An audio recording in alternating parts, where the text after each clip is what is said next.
Hello everyone, আসসালামু আলাইকুম। চলে আসলাম নতুন একটি ভিডিও নিয়ে। আজকে আমি এসেছি বুড়িগঙ্গা নদীর তীরে। সো আজকে আমি সানসেট দেখার জন্য এসেছিলাম, বাট এখানে এসে দুটি ছোট ভাইয়ের সাথে আমার পরিচয় হয় অ্যান্ড ওরা বলে ভাইয়া আমি নৌকায় উঠতে চাই। দেন আমি বললাম ওকে ফাইন, চলো একটা নৌকা ভাড়া করি। সো এখানে এসে আমি 1 ঘন্টার জন্য নৌকা ভাড়া করি 300 টাকা দিয়ে, এবং তাদের দুইজনকে সহ আমি আমার ফ্রেন্ড আহাদ নৌকা ভ্রমণে বের হয়ে পড়ি এই কালো পানির মাঝে।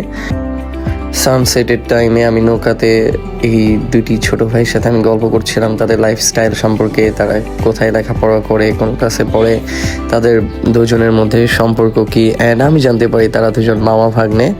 অ্যান্ড তাদের সাথে গল্প শেষ করে আমি কিছু পিকচার্স ক্লিক করি অ্যান্ড আমার খুবই ভালো লাগছিল নৌকায় উঠে নৌকার সামনে এসে ভিউ দেখার বুড়িগঙ্গার। বাট আমি খুবই স্যাড ফিল করছিলাম কালো পানি দেখে অ্যান্ড ভাবছিলাম আদৌ কি এই পানি পরিষ্কার হবে, কারণ একটি মাত্র নদী বুড়িগঙ্গা, যেটি ঢাকা শহরের ভেতর দিয়ে বয়ে চলেছে এবং এই নদী তীরবর্তী অনেক মানুষের বসবাস।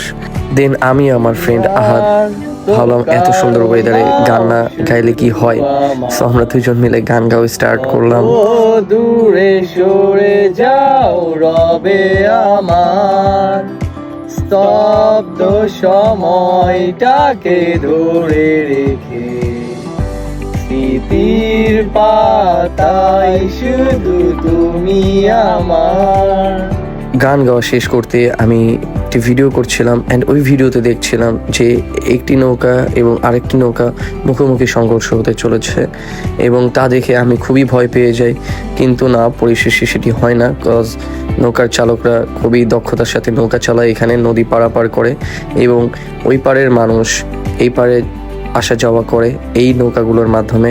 এখন সন্ধে হয়ে গিয়েছে, সো আমাদের বাসায় ফিরতে হবে। আজ এই পর্যন্তই। সবাই সুস্থ থাকবেন, ভালো থাকবেন, দোয়া রাখবেন আমার জন্য। আল্লাহ হাফেজ।